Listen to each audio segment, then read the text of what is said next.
Good afternoon, and welcome to the end of week market review for Friday, January 10th, 2014.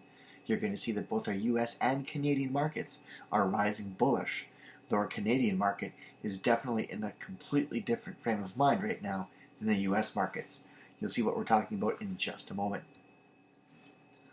Otherwise, if we look at the S&P 500 and the Dow Jones combined, you're going to see that we did end up having the week slightly down. We've got the Dow Jones down 0.05% for the day, but the S&P 500 did manage to slide up just a little bit and is now up 0.23% on the day. We've got gold, silver, and oil all up pretty good, with gold up 1.33%, silver up 2.39%, and oil up 1.34%. Taking a look at some economic reports, the one that we really like to look at is our jobless claims. You're going to see that they were expecting 338,000, and we actually ended up with 330,000. This means that we had fewer than expected, and it was one of the reasons that we were able to hold our ground a little bit and end up having a flatter midweek.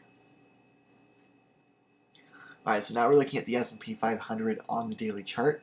You're going to see that it's definitely range bound. This means that it's trading sideways. We can see though that the MACD is just barely starting to become rising bullish, though you're going to notice that the black line is below the blue line.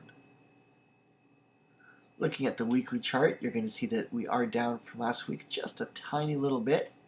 Not too much at all though in the big scheme of things, and you can see that we definitely have a long ways to go before it comes down and tests its key support level, which would be the 26 EMA.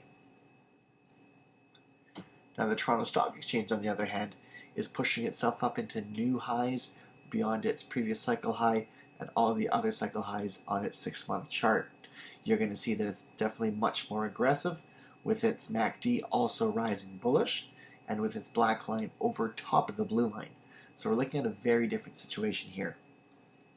If you look at the TSX on a weekly chart, you're going to notice that it's actually well into its cycle highs and into its uncharted territory.